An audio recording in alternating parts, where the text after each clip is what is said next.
sorry, but I don't find pleasure in watching people have mental breakdowns over the results of an election.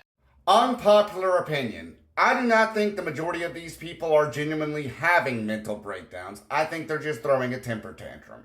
I think it's good that we have people who are moderate or right-winged who are willing to show this level of empathy, but at the same time, I think the wide majority of these people are faking it. It's not that I'm completely ignorant to mental illness. I struggle with autism and schizophrenia myself. In fact, as long as I've been on TikTok, I have been speaking out for men's mental health because men have been in a mental health crisis for the past decade and a half or so.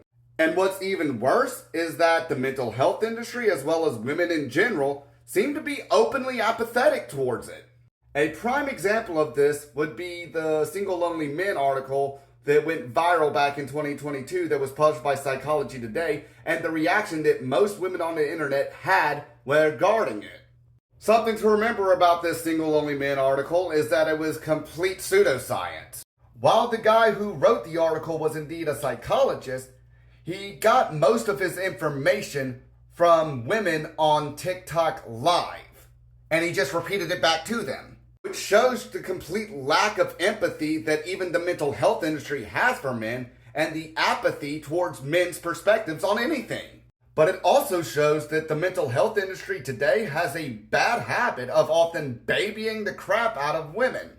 Now, it's certainly not fair to generalize the entire mental health industry in this manner, but these are consistent trends that we see with the mental health industry.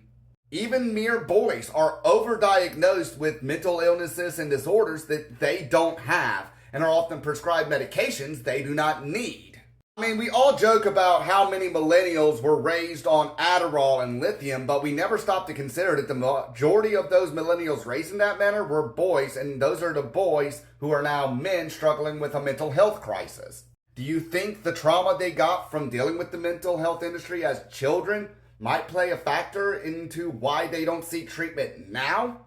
Meanwhile, women don't have the same crisis because they actually seek out treatment and they actually go to therapy, and yet when something doesn't go their way in the world, suddenly they're having a massive mental breakdown on TikTok because they don't know how to control their emotions. So even if these women are going to therapy and are seeking treatment, they're not getting it.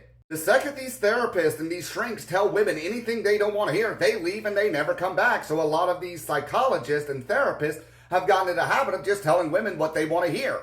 Meanwhile, we have several generations of men who would like to seek out help, but they have every reason in the book not to trust the professionals. I was prescribed Adderall from around 8 years old to 13, and from 13 to 18, I was prescribed lithium.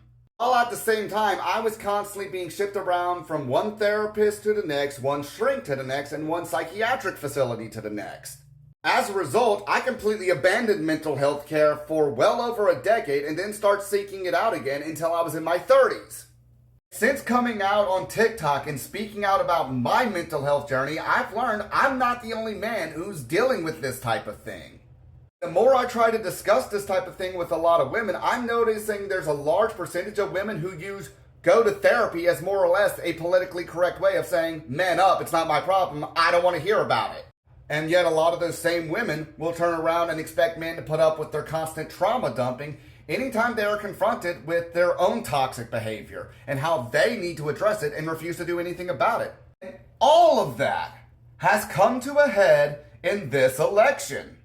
If we go back to what I was saying about the Psychology Today article and how women reacted to it, they were boasting about it. They were bragging about it. They were laughing about it. The majority of these younger generations of women are genuinely happy when they hear men feel isolated, alone, unloved, and unappreciated. As though that's all by design and they're doing it on purpose. And yes, there are plenty of good women out there who are confronting women about this nonsense. And what happens? Oh, you're just a pick-me. These women choose the bear because men do a lot of violent bad things to women. Then they turn around and make thirst traps about a guy named Wade Wilson who was convicted of unaliving 2 women in brutal manner. They didn't just make thirst traps about him. They signed petitions to have him released.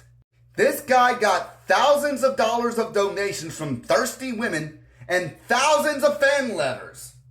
But y'all chose to bear because men are dangerous? Yeah, get real. And all of this had been going on well before the election. And as a result, men went out and voted out of spite.